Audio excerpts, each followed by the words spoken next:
welcome to Off Topic with Mike and JD. I'm JD. And I'm Mike. And today we're going to talk to you about Avatar, The Last Airbender. Now, we brought in an expert on the topic, and so let's introduce my longtime friend, Mike's wife, Kim. Hello there! Oh no, something fell down! Our perfect display. Hello there. I'm very excited to be here talking about my favorite subject of all time. As you can see, Kim might have some Avatar merchandise. Yes, this is But not This really, of isn't course. even all of it. Some this of it isn't she even left all at of it. home. I am missing my JD, my great friend here, has supplied me with a lot of this stuff, including a knit hat with an arrow on it, a la Aang. So unfortunately I don't have that, and I don't have my plushie Appa either right now, but those do exist. Just imagine them. Yes. Just imagine even more Avatar. If we ever merchandise. have a follow-up episode, we'll bring on Alpa as a guest star. Yes, exactly. But otherwise we have all this lovely stuff to supplement us in the meantime. To And- immerse us in the Avatar world. yes.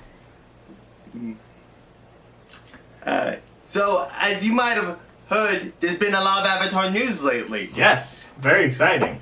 There has been. They recently announced the creation of a division of Nickelodeon Studios known as Avatar Studios, which is very, very exciting for longtime Avatar fans, considering the rocky road we've been on these last few years. It's true. JD, I don't know if you want to elaborate, but otherwise I can talk a little I think about we it. should allow the expert to elaborate. Fair enough.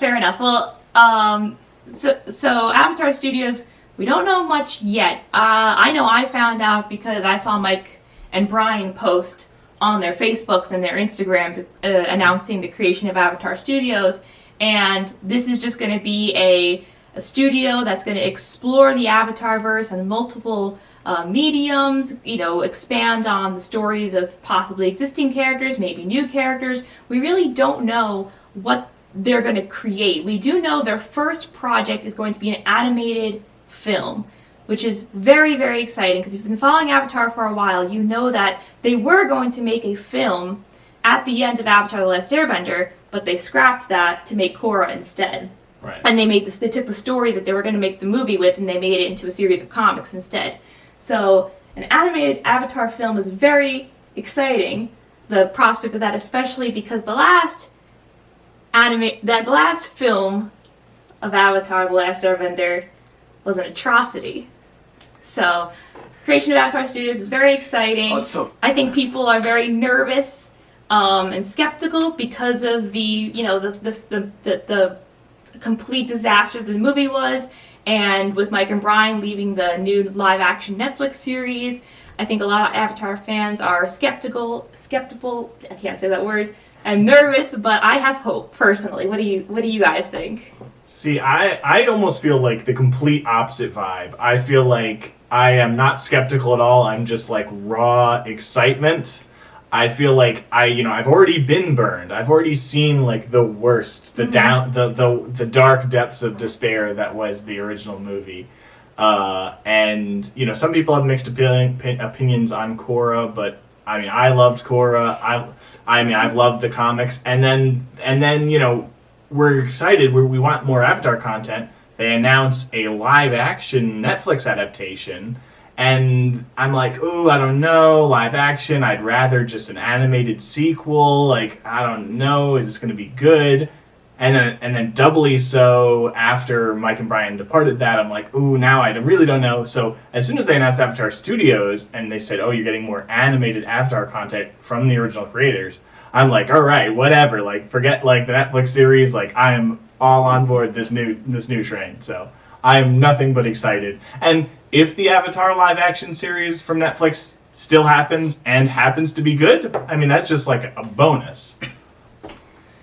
See, personally, I really hope the Netflix adaptation is good just because we need a palate cleanser. Like, Yeah. I didn't expect the movie to be great. I don't think anybody really expected the movie to be great. But, like you could have made a okay movie. Hell, I would have settled for a mediocre movie.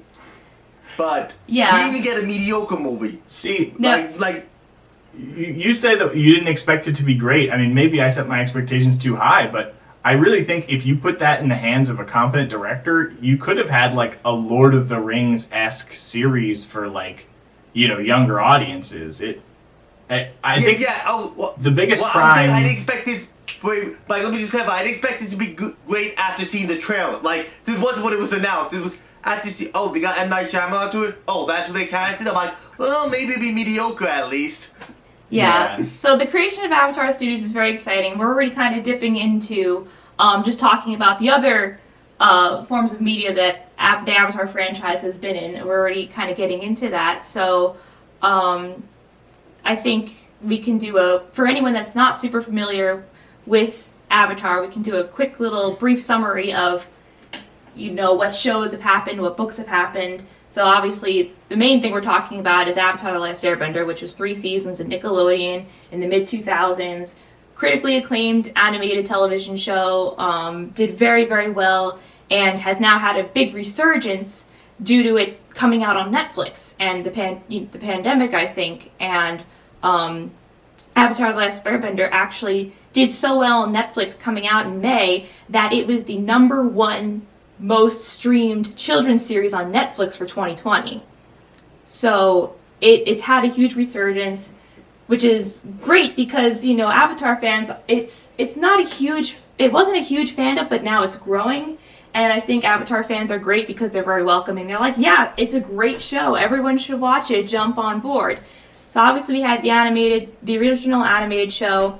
After the conclusion of that, we had the comic books, which I think now there's like 12 or 9. There's a lot here. I have the whole stack here of just the adventures of the Yang Gang after the conclusion of the show. Yeah, and for Korra. Have you read them all? I have not finished reading them all. I've read most of them, but I haven't read them all. I am behind. But so far, what I've read, they're very good. Like I said, they're broken up into sections of 3 books at a time. So they're 3-part stories, and one of the stories is the plot of the movie I mentioned earlier that they were going to make after the end of Avatar. Yeah. So that's exciting. You get to read The Promise, right? Yeah. No, actually, The Search. Yeah. The Search. Yeah. Okay, that's all about Zuko's mother, right? Yep. That's all about Zuko's mom, which I think yeah. Which I mean, not to spoil what happens in, but that was like the biggest plot point that everybody was annoyed wasn't resolved in Last Airbender, I feel. Yeah. And they totally trolled the fans in Korra. What happened to Zuko's mom? Look at me, I'm a snowbender. They Like, did. That was so ultimate painful. troll. That was. I mean, even in the last episode of Last Airbender, you see Zuko confronting his father in prison, saying, "Where is my mother?" And that's the one big answer you don't get at the end of the show. So it's very exciting that they did. And Mike and Brian are heavily involved with the comic books. I'm a big believer. If Mike and Brian are doing it, I'll trust it. It's if Mike and Brian are involved, if they are involved, they are in charge of the story. That's a good sign, because that's what went wrong with. Well, we'll move on to the next thing. We had the original show, the comics, this PlayStation 2 game, nothing to write home about. Really that's something a lot of people want, actually, a big MMO set in their universe, which I think it really does lend itself to an MMO, like the mythology of it. And as a big board game fan, I love board games and Dungeons and Dragons and stuff like that. Like, they've released a small board game that's like Pro Bending Arena that's like Korra branded. And I haven't played a lot of the Korra video games. There was a big Korra video game at one point. But I would really love like just a D&D style like role playing game set in the Avatar universe, especially because there's so much unexplored thing. You could create your own avatar, literally. Yeah. That is very exciting. And I mean, there's really just so much unexplored because like they go back hundreds of years, they have all this framework set up, but like there's all these time periods that like you set up the framework of it, but you haven't really explored the details of what was going on in that time period. Yeah. So I don't think I'm getting the order perfectly, but then sometime after that we had the Last Airbender movie directed by M. Night Shyamalan, which was a big budget movie I mean, I remember being so excited for that movie to come out and thinking, I thought, JD, contrary to what you thought, I thought it actually looked good because I thought that it was beautiful. I was excited. And then I heard that it was terrible. And I was so disappointed just to hear that it was terrible. I never saw it in theaters. And I didn't watch it until years and years later in college. I sat down with some friends and said, okay, I gotta see how bad it is. And it is just... It's horrible. It's won many awards. It's won Golden Raspberries for having the worst supporting actors. It's an atrocity. Even if you... I mean, it's even more painful for Avatar fans, but even if you're not an Avatar fan and you just went to go watch the movie, the plot is so inconsistent, not well paced. It's just not even a good movie by any standards. No one would enjoy it. See, well, you have good action scenes. You're lucky that for the earthbending, it's like they're all like work together to lift up a single rock. It's like, come on. I agree. That is absolutely... Yeah. I think of the entire movie with the names being pronounced totally wrong and the bad story. I think the best you could have hoped for was at least some good action scenes because they had such a big budget. And literally you had, I don't know, what was it, 6 or 7 earthbenders doing like several moves to move a single pebble across like 50 feet. It was the worst 10 seconds in movie history.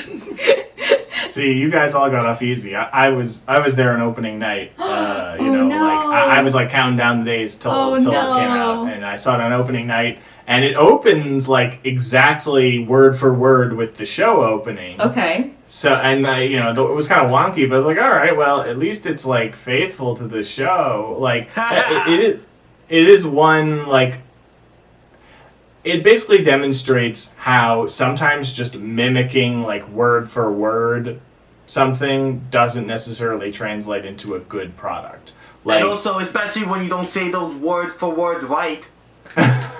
Yeah, that was an interesting choice. That was a weird choice. Also the weird, like, racism that... Yes. We won't go too much into that, but... that was definitely... Not to get too much into it, but... It just made no sense. Let's just leave it at that. They made a lot of mistakes. But anyway, Avatar is a happy land, so let's return to the positive. We'll move past the movie. JD, Mike, you've seen these. These are just a fun add-on. Did you ever see the Chibi shorts that were the extra on the DVDs? I remember those.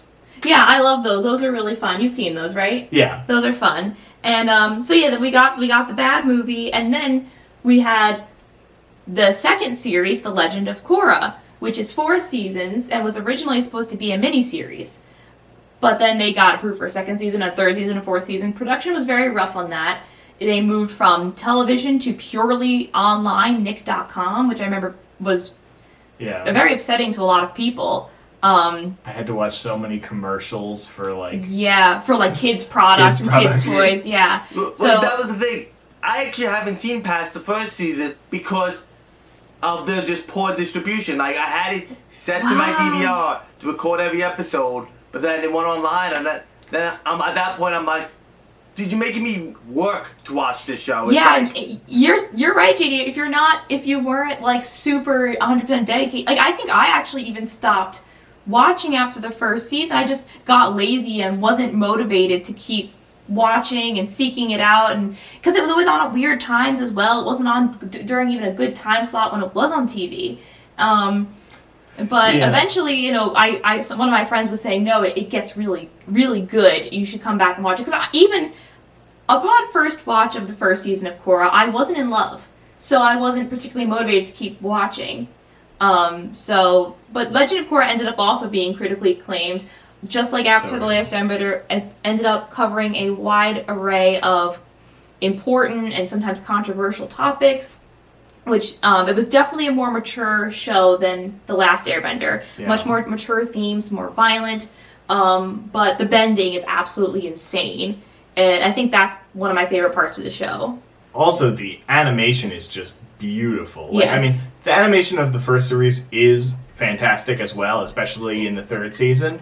But, even if you didn't enjoy Korra as much as The Last Airbender, the animation really gets taken up to 11 in that show. And, having seen them on the Blu-ray, it's JD, really you'll definitely great. have to go back and finish it because it does get so much more intense, and it's a very and it has a lot of layers. And the villains are like so complex. I mean, if I have even a minor criticism of the near perfect Avatar: The Last Airbender original series, it's that Ozai is a very like Darth Vader, like because it's a kids show. The villains, well, Azula's pretty complex, but Zula's complex, the main but villain is Ozai- more just like Ozai, directly he's like- evil. Yeah.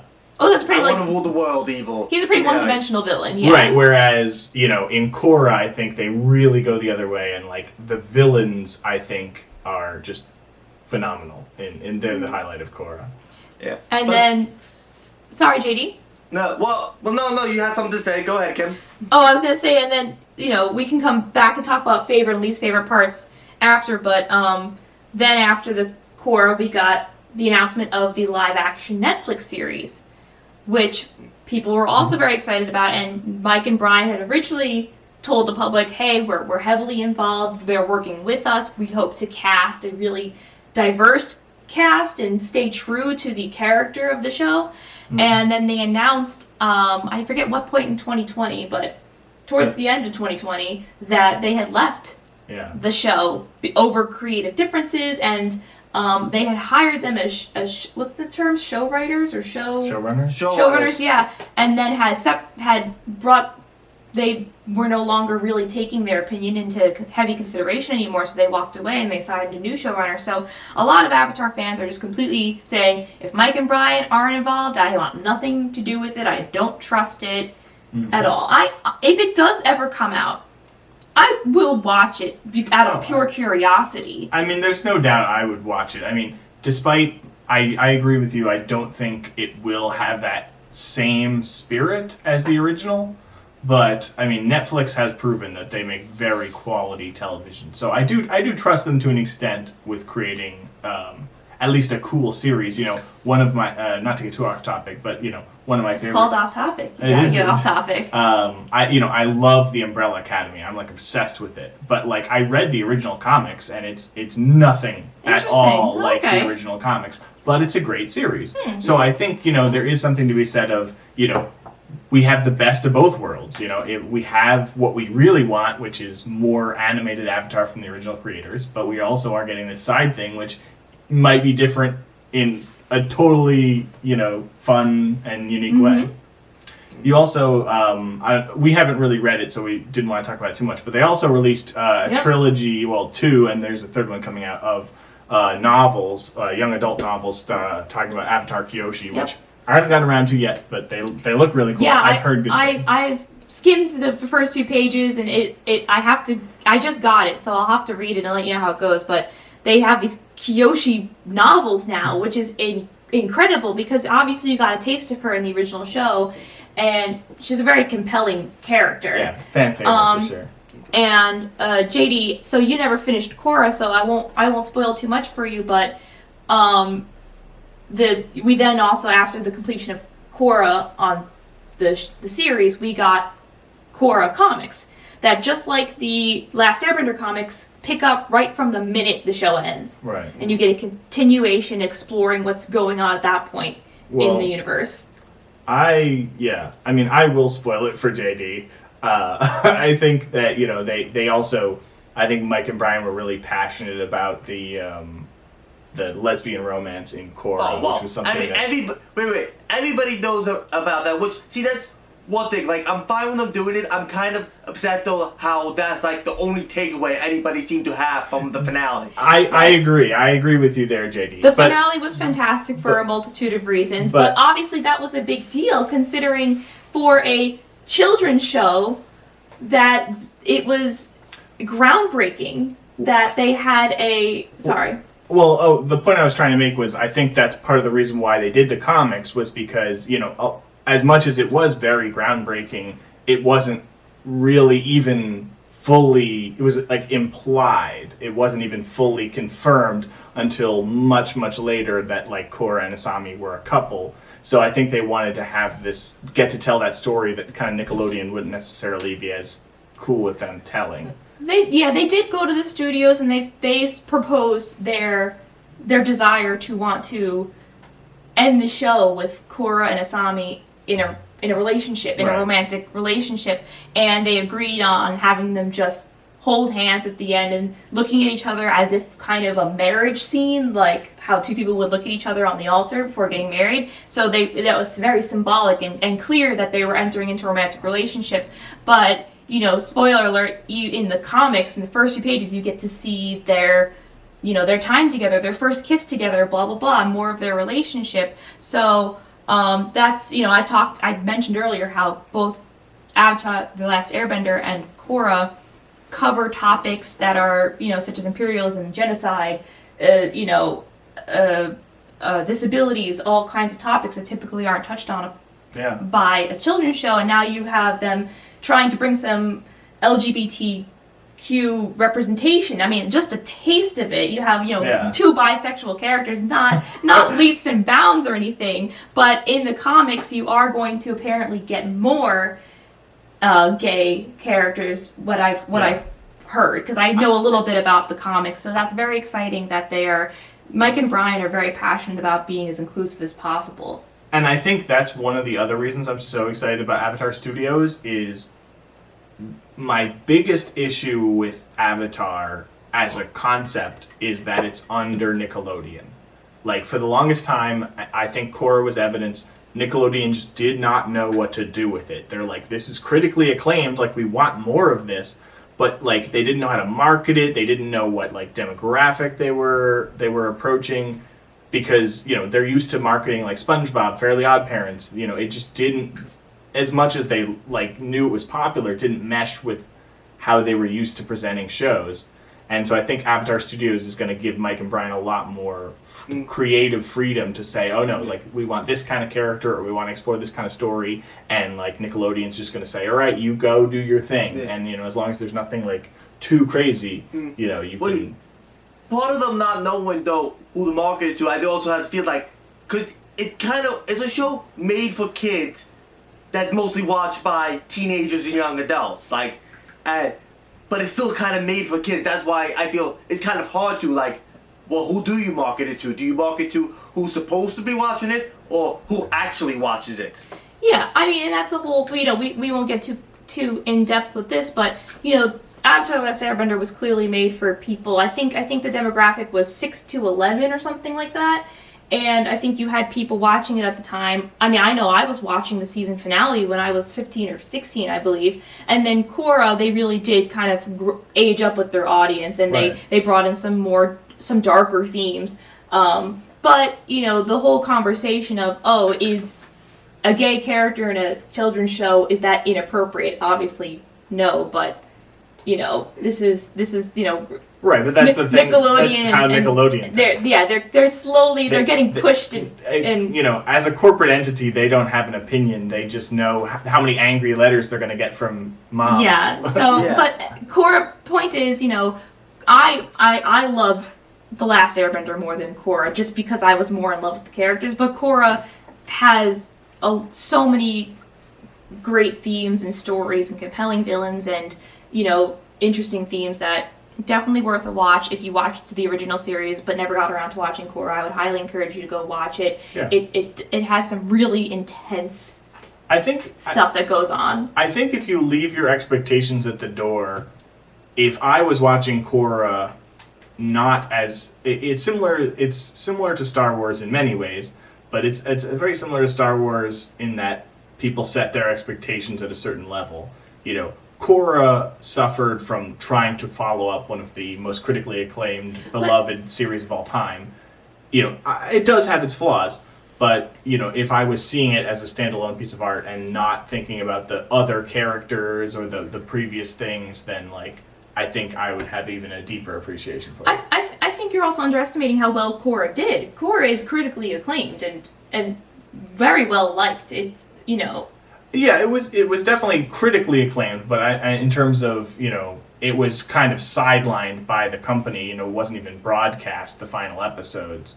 Oh, so, yeah, definitely. I think if it was more financially successful, then, I think that we would have seen a sequel series much more quickly. Yeah. So JD, I think we covered all of the mediums of Avatar. Is there anything you think I missed? Either of you? No, but so I think now let's talk about some of our favorite episodes. Well, why don't you start us off, Fun JD, stuff. since you've been letting us talk a lot. Well, I guess one of my favorite episodes, and to be fair, it's like only one part of the episode is my favorite part, but it's Tales of Ba Sing Se. Now, It's a great one. I don't care about most of the I mean, overall the episode is fine, but particularly the Irish storyline in that one. It's a good one. That is just amazing. That actually episode I believe won an Emmy. I believe that episode won some sort of award because it was so good. So much deserved. Like I mean, I just love the simple, like how Iowa is robbed a knife point, and he's mad at the guy for having a terrible fighting stance. He's like, "That's not how you rob somebody."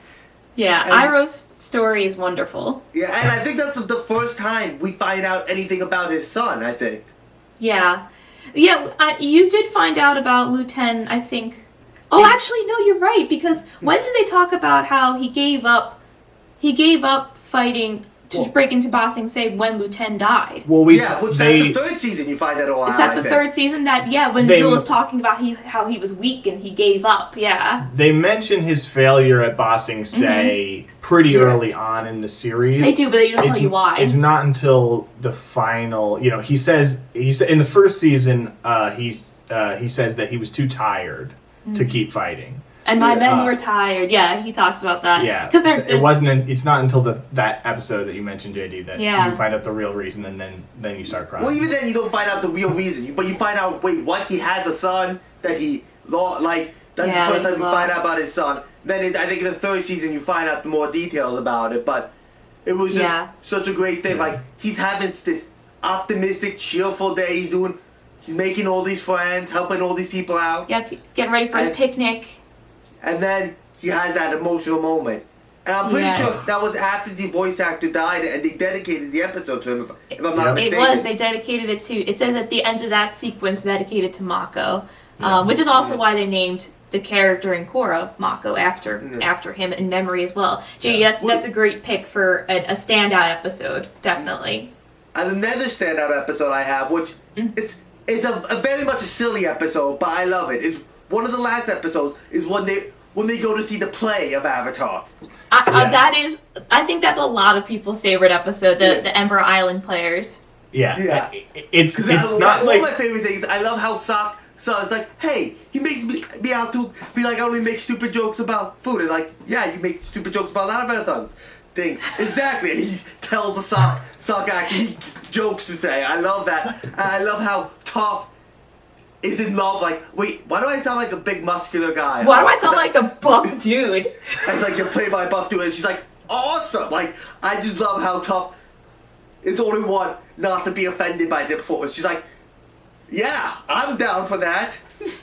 Yeah, the Empire Island Players is such a self-aware episode. It's like you kind of get to watch them break their own, gain, break the fourth wall. Yeah, that is another standout episode. Yeah. Another great moment from the episode, though, is like when she's like, wait, did Jet just die? And he's like, I don't know, it was so unclear, which is true. Like, I know the creators later confirmed he died, but watching the episode, you're like, wait, what? Did he die? You don't really know. I mean, you kind of have an idea because Toph says he's lying when he says, I'm okay. Still, I mean, you don't know if you're dying. Like, nobody knows. I'm gonna die here. Exactly.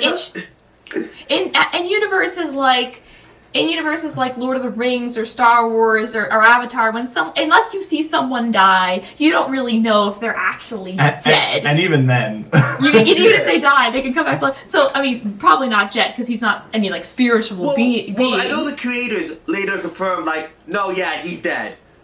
Yeah. But I just love how the episode made the joke that it's like, yeah, we don't know if he died. Yeah, that's a great moment in that episode. That episode is just such quality. I love in that episode too. even though I didn't have a problem with the episode, I like how they kind of laugh at themselves with the Great Divide. They're like, it's the Great Divide, and they're like, nah, let's skip that. That's a great episode. I also love how they make fun of Katara, and she's like, it's like I can't resist crying and giving emotional speeches, and they're all like, well, yeah, that sounds nothing like you. That's another standout episode, JD, definitely. It's a nice break also in the third season, which, because it's getting a little bit more serious. They're building up to the battle, so it's nice to have just this random, super fun episode later in the third season. I feel like earlier in the season you had the beach, which was kind of a more... That was my favorite episode. Yeah, and then later on, the beach.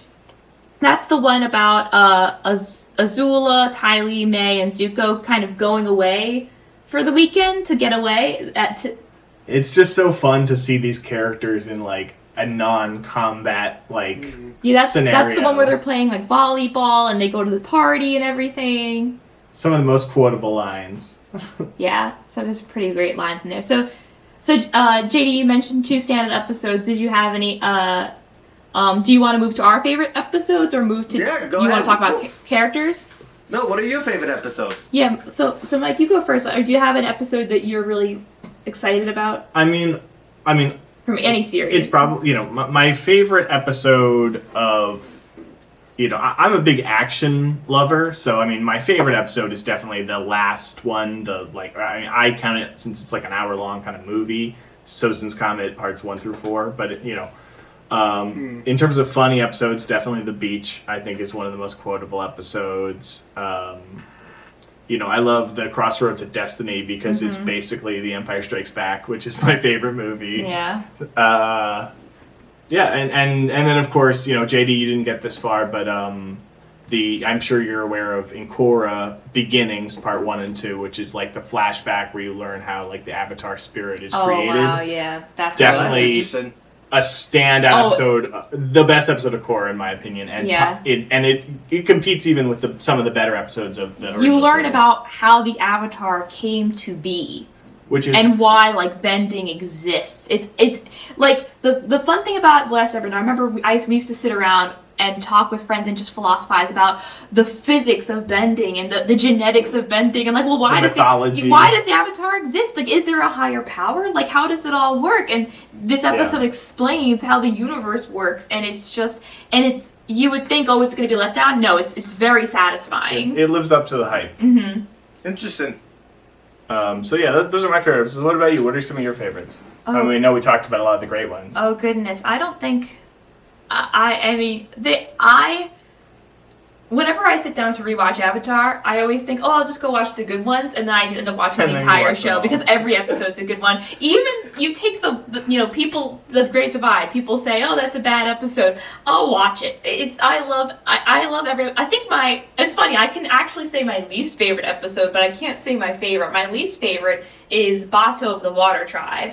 Is probably my least favorite episode of Avatar, and that's the one where Aang gets the map to Katara and Sokka's parents, and he kind of hides it, afraid that they're gonna leave him. It's so out of character. Which it's very cringy, and it's like a misunderstanding, and they fight, but so I don't really love that one because it's not as feel good. But I love any. This is kind of just me going to my favorite character, but I love any episode that's really Zuko heavy. I love the Blue Spirit. I love Zuko alone. I love Tales of Ba Sing Se as well, but I love Zuko's story. Right. I love the episode. I love the Boiling Rock a lot. Mm-hmm. That's a great episode. It's kind of like, it feels like a side story, but it becomes so essential to all the characters' arcs. Because that's the moment when May and Ty Lee break apart from Azula, and then that leads to Azula's downfall and her kind of losing her sanity. So I really love the Boiling Rock, and I love the line, I love Zuko more than I fear you. May is kind of a dull character throughout the show, and that just totally, in my opinion, kind of redeems her and is such a powerful moment. So I love the Boiling Rock. I I don't know. I love every episode. I love the fortune teller too from season 2. That's just so funny. I just love Sokka's lines of, "Can your sign?" When the guy in the town's like, "Can your science explain why it rains?" And he's like, "Yes, yes, it can." I love.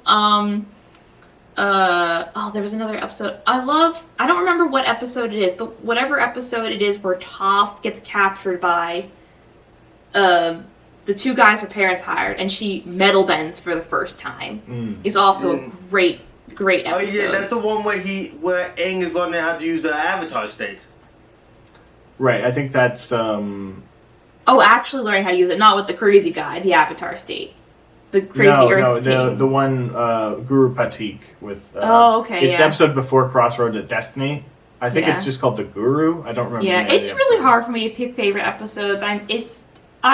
It's very difficult. I love them all. It's so hard. It's so funny because we'll have like 20 minutes to kill, and she'll like put on an episode, and then she'll just watch right through the next one, and right through the next one, and right through the next one, and then she's such a completionist that then she just watches the entire series. Yeah. So I'm not really usually a big rewatch person. Like usually I see a series and I'm like, oh, that was a wonderful series, and I don't rewatch it, but. I've seen now after Last Airbender many times. Yeah, I really should rewatch Korra, because I've actually only seen Korra all the way through once, and I've seen the first and second season I think twice, but I really should rewatch Korra because I often forget about. It's so good. Forget about a lot of the details of the show, so I really should go back and rewatch it. So before we step out here, I really want to speculate just briefly, since we know so little. What do you think, because we know we're getting a movie from Avatar Studios, what do you think that's going to be about? Is it going to be about a new story, or is it going to be about older Aang? Because there's still a lot of gaps. We don't even know kind of who, other than Aang and Katara, we don't really know, who ends up with who and what's happening. Because in the comics, Zuko and Nae break up, so there's a lot we don't know about older Aang, and we don't even know what happens to Sokka. So will they continue that because it's more popular, or will they tell us a new story about a new Avatar just in the same universe? Are they going to go forwards past Korra, back into the past? What do you both want to see, and what do you think we'll see? I would like to see some of the past, actually, because this universe has existed for such a long time. There's been so many Avatars before him. I would like to see, maybe not the first Avatar, but I would like to see a very early Avatar before, the Avatar was this, big line of heroes. I would like to see what was, not the first Avatar, what was, the second Avatar, because that's kind of interesting, when you're the second guy to do it. That would be interesting. We see the entirety of the first Avatar's life in that flashback episode I mentioned. So yeah, it would be cool to see the second Avatar Dose. What about you, Kim? What do you think they're going to do, and what do you want them to do? In terms of just the movie, all content in the movie, I think eventually they'll explore everything. I think they will explore past Korra, and I think they will explore before Aang. I think they're going to go do both, but.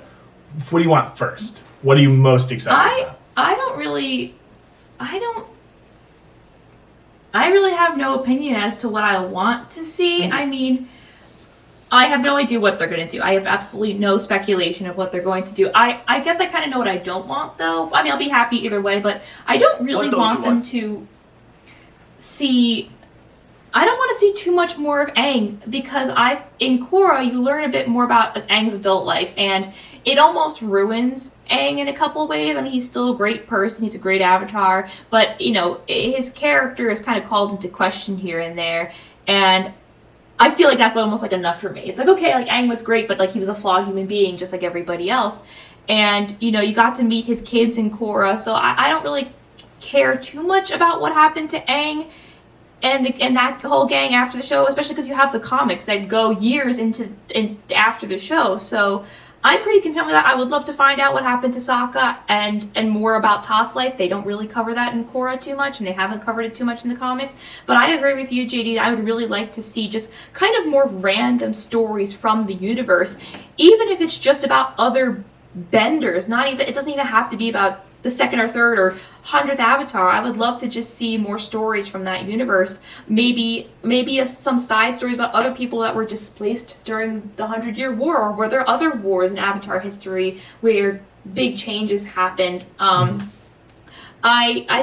right. There's so much time between the first Avatar to Aang and Korra that there's a lot of stories you could explore there, I think.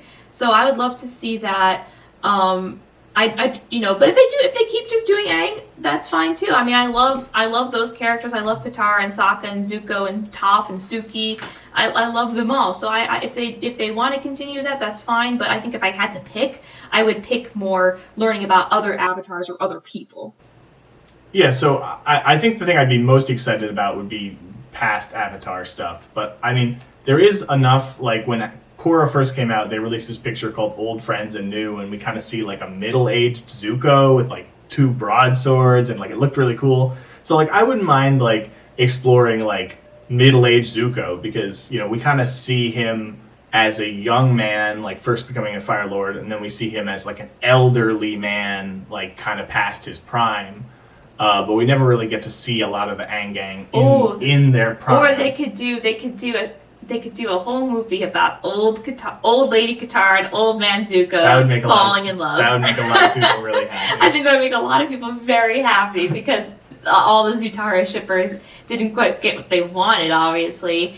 And that might be fun. I don't know. I think I was hoping for that in Korra a little bit. I mean, I'm sure I'm probably alone in this, but I wouldn't even mind if they did some of the comics in movie form. I mean, I love The Search. I think The Search is like a beautiful story, and you find out all this stuff about Zuko's mom, and there's like really beautiful illustrations, and like they bring back like some people didn't like stuff it. with like the face stealer. Like I really like loved bringing that back into it. So I would actually love to see that like animated, but I do understand like the story has been told, so people aren't as excited about it. I did think of one other story I would love to see. What's that? How a humble cabbage vendor went on to make him one of the most powerful corporations in the universe. Yes, well, JD, it's so funny because you were talking about the Ember Island players, and he was the one, I think, that gave them the story. The story, I believe. They said, "How did they find out this much about us?" And they're like, "A mysterious cabbage merchant." Very knowledgeable merchant of cabbage. Yeah, very knowledgeable. To happen to know a lot. No, it's so. That's funny you mentioned that, JD, because I remember when I had watched, when Korra was coming out, and during that time when I'd stopped watching it, or I hadn't started watching it yet, and I was joking with a friend, and I was saying, "Oh my gosh, it would be so funny if the cabbage merchant, like you find out 7 years later, and Korra became like some big shot rich guy with just like all this," and they were like, Yeah, that's what happens. I don't know how, but I guess his luck turned around eventually. He got the royalties from the show, and he just invested them very well. I guess they paid. Or he got all that insurance money from losing all those cabbages. I don't know, but he did that okay. was the real scheme all along, though. He was purposely following them around so he could keep collecting the insurance off it. Maybe that was it. Yeah, but that's. I have wanted to dress up as the Cabbage Man for years for Halloween. Every Halloween I say I'm going to do it. I'm going to dress up as the Cabbage Man, and I haven't done it yet, but one day I will. That's actually like my name on Steam as well as my cabbages. So is there anything else you guys wanted to say before we bring this extra long, double-length bonus episode? Maybe we'll close with our favorite characters, and then just as that's a fun light note and final thoughts. Okay. You want to start? JD, you start. Alright, favorite character? Yeah, I'm curious. Ira. Because first he's this silly old man, like, he seems like pretty much like a fool, but then like you realize like there's so much more to him. I love the slow discovery of how he became who he was. Yeah, and his relationship with Zuko is really beautiful, and getting to see Zuko have a not toxic father figure, and seeing that develop, it's a really beautiful story. What about you, Mike? Who is your favorite character? Also Iroh? My favorite character is Iroh, but just to be different, since JD kind of already covered Iroh, I'll say my second favorite character is Varric from The Legend of Korra. Just because I'm a sucker for that like rich, mad scientist, Iron Man type character, and he definitely was like one of the standouts in terms of like comedy in Korra. Yeah, Julie, do the thing. Yes. I still say that like on almost daily basis. On a daily basis, yeah. Julie, do the thing. He is funny. He is very funny. So who's your favorite character? That's also, I love them all so much. If I had to pick, I'd probably say Zuko. I love Zuko. Who doesn't love Zuko? He's so funny, especially at the beginning of third season when he goes Zuko here. Zuko here, and when he's I love that part when he's quoting Uncle Iroh saying, to save yourself from your other self, your true self must no, I don't remember the quote. Your true self must reveal itself. I don't remember. I'm blanking out, but Zuko is just such an adorable character. He's just such... I'm a sucker for the angsty teenager character that then learns to be kind and good, and just I love that unfortunate character that has the whole world against them, and they're just angry about it, and then they have some sort of redemption arc, and that's why I love not to we'll get off topic with Kim. It's why I love Kylo Ren, which is a controversial opinion, but I love Kylo Ren for the same reason. I love that angsty character that just is just so angry, and we love an angsty bad yeah, I mean, boy Zuko with is a much heart goal. better. I love Zuko 1,000 times more, but Zuko probably is my favorite character. I love in third season seeing all his moments with the gang when they all get their life-changing field trip with Zuko. He's such a great character. So yeah, I think that covers most of it. This was kind of all out of order, but that's okay. Well, it wouldn't be an episode of Off Topic with JD if we didn't completely derail everything.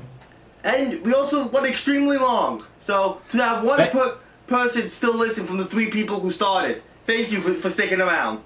I was like, yeah, I kind of rambled a little bit about the history of Avatar, but there's a lot to cover. But yeah, well, thank you for joining us on this extra long episode, Kim. Thank you so much. You're welcome anytime. Our first special guest.